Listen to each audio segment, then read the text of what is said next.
سلام علیکم دوستان عزیز، امیدوارم صحتمند باشید.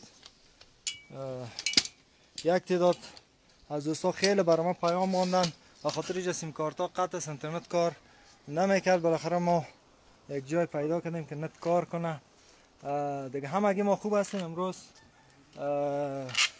دیروز البته روز سرنوشت ساز بود برای پنجشیر و اینجا همه مبارزین هستن. قماندان صاحب از مرای درباره دیروز و امروز بعض گزارشات بده که بچهای ما خیلی جگرخون بودن و نگران بودن. بسم الله الرحمن الرحیم.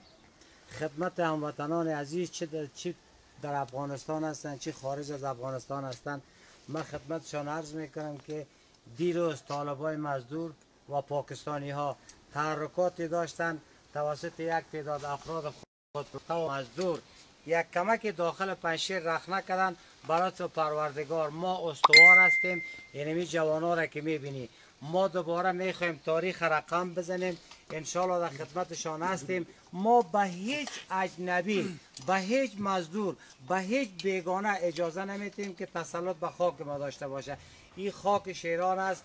به تاریخ ورق بزنن ببینن که ما چقدر شهامت و شاکاری داریم.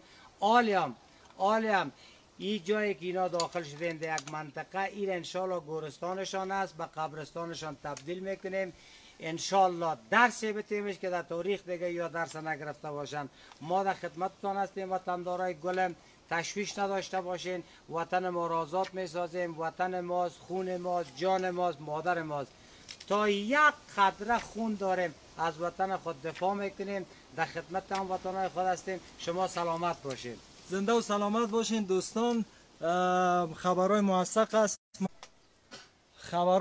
است. ما از بالا خبر شدیم، خبر گرفتیم و ارتباطات ما قوی است. ای که از او طرف هم طالبا را به دام انداختیم و تعداد زیادی که ما گذاشتیم وقتی که نیروهای مقاومت گذاشتن که طالبا بیان داخل پنجشیر شوند و حتی تا عنابه که نشان بده این میجا بیخی گوش ما هستن. تا این میجا آمده بودن طالبا، اما ما باز هم با همی جوانا با همی قماندانا عقب نکشیدیم. فقط اگر یک تعداد رفته به خاطر تخلیه خانه بود که توپ نخوره یا تخریب نشه، فامیلا آسیب نبینن. از او خاطر هم بچه ها در همین منطقه حضور داشتن و در کمینشان بودن. و همچنان تشکر میکنم از بچه های آبدره که پیش توغک بود. نه همو تانکشان که در پیش توغک بود، توغک تاواخ تخریبش کردن و یک تعداد دیگه که در کجی تاواخ آمدن از کتسنگای تاواخ طرفشان پرتاب شد و نتانستن پیشروی کنن. اما از طرفشان باز هم مخابره آمد که بگذارین که اینا بیاین و چراغ، البته با چراغای خاموش همراه رنجر و موترها رفتن و هیچی برشان نگفتیم. به خاطر که یک تاکتیک بود از طرف احمد مسعود را پرانده شد. دلتان جمع باشه. انشالله طالبا به دام افتادن و یمین نیروها همی جوانای ما.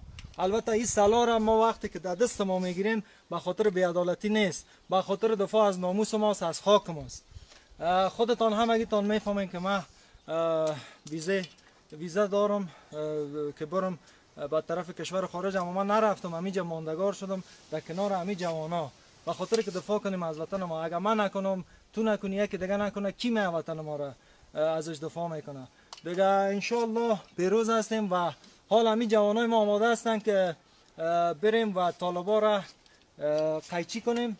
تعدادشان در بالا به کوه فرار کردن و حال خیلی گریه و زاری میکنن که ما اشتباه کردیم که در پنجشیر حمله کردیم و راه حال سرشان بسته است از دو طرف. ما اول فکر کردیم که یک معامله است، درست است قماندان صاحب؟ فکر کردیم یک معامله بزرگ صورت گرفته، اما معامله کوچکی که در بالا صورت گرفته بود خنثی شد. فعلا یک نقشه تاکتیکی بوده و حالا ما در قریه هستیم، در منطقه هستیم. طالبان اونجا هستن، هیچ کدام صدای فایر، مرمی، هیچ چیزی شنیده نمیشه. همگی در امن و امنیت است. خدا یار و نگهدارتان باشه، با دوستانتان شریک بسازه. به خاطر یک تعداد دوستا، کسایی که جگرخون بودن در خارج، داخل، در کابل و در باقی ولایت ها، همگیشان فکر میکردن که پنجشیر واقعیت تسلیم شد، پنجشیر سقوط که گرفته شد. اما این عقب نشینی کلش تاکتیکی بوده. دلتان جمع باشه، همگی ما هستیم، همه جوان هستیم. دیگه خدا یار و نگهدارتون. سلامت باشین، بخیر باشین. آقا جان مونده نشید. باز کرده. دولتی هستی. وای فای داره نه چیز.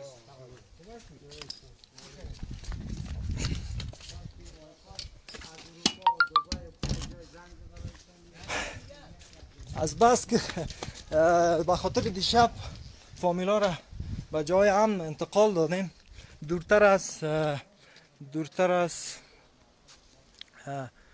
امی اوان و شلیکایی که دشمن میکرد از نزدیک، به خاطر که اونا آسیب نبینن و پیامایی را که زیاد دوستان وقتی که ما آمدم از کوه آمدیم، شب سر سنگا خواب بودیم به خاطر در کمینشان بودیم. وقتی که آمدیم در قریه جایی که اینترنت کار کنه، دیدم که قدر نفر برای ما مسیج کرده و جگرخون است. از همین خاطر گفتم باشه اینمی لایف برم که همون کسایی که جگرخون بودن دلشان جمع باشه، همگی فامیلایشان در امنیت است، دیگه خیالشان راحت باشه و بچه های ما دلیرانه و شجاعانه همگیشان، به خصوص بچه های همگیشان چه بالا چه پایین جوانمردانه مبارزه کردن. البته یک تعداد کسایی که روحیشان عزیز دادن از خاطر ازی بود که فکر شده بود که معامله بود، اما هیچ معامله نبود. احمد مسعود خودش داخل پنجشیر است. یک تعداد شایعه کردن که احمد مسعود رفته از پنجشیر رفته فرار کرده یا گپا نیست و فعلا همینجا حضور داره. تشکر میکنم از همه دوستان. فعلا در منطقه تاواخ پنجشیر هستیم. بچه ها ما چی میکنه؟ میایم طرف نه. خب باش که خیلی از دوستا جگرخون بودن، نگران بودن، شایعات نباید باور کنن. ها باشه سیسمه.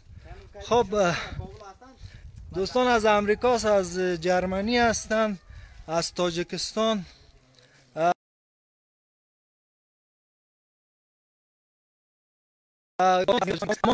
که بوده اونا نوکرای پاکستان، حتی عربا برشان کمک کردن، پاکستانی ها برشان کمک کردن. ما خبر شدیم که هکرها حق بود که ما آنتنا و اینترنت های ما را قطع کنن، اما باز هم آنتن همین منطقه ساحه که من هستم قطع نشده و هکرهاشان نتونستن این را هک کنن. هکر از فکر کنم از قطر آمده بود، از پاکستان خود 100% بود، جنگجوهای پاکستانی بود، پنجابی بود، اما از پنجشیر تمامش نیروهای مقاومت بود، از ولایت مختلف بود، از سمنگان بود، حتی برادران پشتون ما بودن. و من از تشکر میکنم به خاطر همین حس که اونا این جنگ قومی نیست، این جنگ برای تمام افغانستان است. برادران پشتون ما در این جنگ اشتراک داشتند، از هر ولایت بودن، اما ما تاجیکی یا پاکستانی کسی نبوده که همراه ما همکاری کنه که ما اینا را شکست بدیم. تمامش تاکتیکای خود اینمی جوانای خود ما بوده و آمر جوان احمد مسعود زنده باد. واقعیت ما فکر کردیم که یک معامله بزرگ شده بود، اما با همگی باز امید بخشیده شد و همگی حالا امیدوار هستیم که دوباره تمام افغانستان آزاد شود و از شر اینا همگی خلاص شود. با امید آزادی، با امید پیروزی، همگیتان امیدتان از دست ندید، قوت قلب داشته باشید. دیگه امروزتان خداحافظی میکنم. دوستان منتظرم هستن. فعلا به الله پاک میسپارم همگی را. باش که نه تو رو